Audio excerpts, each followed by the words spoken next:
Hey guys, it's GG Huey here, back with another video. I know I haven't posted in a while, but your boy's back with another video. Make sure to like and comment on this video and subscribe to the channel. And yeah, let's get straight to it. Just a few months ago, this underground artist was blowing up, getting thousands of listeners and co-signs in the scene. But then allegations started spreading across Instagram group chats, Discord, and TikTok that completely changed his career. And so I'm sure you guys are wondering who I'm talking about. I'm talking about a former underground artist who is named Glorytiji.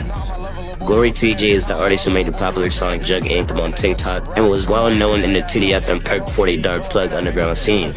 If you don't know what song I'm talking about, let me play a clip right here. Niggas know I shop at Taste, yeah. I got hella rocks, yeah. I went to my side, yeah. I went lost game when we jigging for that fucking patty, yeah. Wish I told me, yeah, we end over for that Taste, yeah. Lil' her do too much, she blowing. Now, if you were tapped into the underground scene around that time, you probably saw his name popping up everywhere. Before we talk about the allegations that everything happened recently, let's talk about who Glorytiji actually was and how he blew up in the underground. Glorytiji is an underground artist from Soundview in the Bronx, New York. He became known for making high-energy songs with aggressive production that fit perfectly into the TDF and Perk 40 sound. His music started gaining traction through social media, especially TikTok and Instagram Reels, where short clips of his songs were spreading around the underground community. Two of the songs that really pushed his career forward were DTM and Jugg Anthem. These songs started circulating online and slowly built a fan base for him. Eventually, his music started gaining serious numbers on streaming platforms. At his peak, Glorytiji had around 106,000 monthly listeners on Spotify, which is actually pretty big for an underground artist. Some of his most streamed songs included DTM with over 468,000 streams, Jugg Anthem with over 368,000 streams, Before I Go with over 205,000 streams, Want Me featuring Matuke aka Beige with over 166,000 streams, and Bandits with around 89,000 streams. So he clearly had momentum building for him. Another reason why Glorytiji was able to grow so fast was because of his connections in the underground scene. He was associated with big artists like Arc 762s, Skellyism, Jug My Slat, Lost K1, Lil Dre 556, and Ma2K, aka Beige, and Ecstasy. These connections helped him get exposure because they were already somewhat known in the underground community. He was also managed by Nord GXD, which gave him some industry backing and helped him push his music further. And on top of that, underground music pages like Hyperpop Daily, Jane Sax, and Tubman Underground were posting his music, which helped even more people discover him. Producers were even making Glorytiji type beats at YouTube because of how recognizable his sound was becoming. So at this point in time, everything looked like it was going up for him up until July 21st, 2025, the allegations. But despite all of the momentum he had, things eventually took a turn when multiple allegations about Glorytiji circulated online. A lot of these accusations actually started spreading through Instagram group chats, then moved into Discord servers, and eventually started reaching TikTok, where more and more people in the underground scene began talking about it. Because of how fast the underground community moves online, the situation quickly became a big discussion topic among both fans and artists in the scene.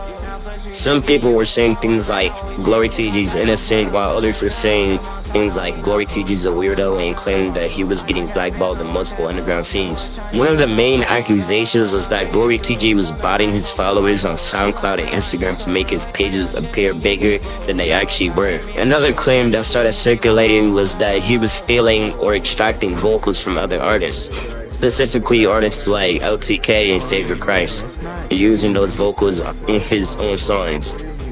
And then there were also clips spreading around from Discord calls where people claimed that Glorytiji was doing weird or questionable things on camera. Because all of this was spreading so quickly across different platforms, the situation became really messy and confusing for a lot of people trying to figure out what was actually true.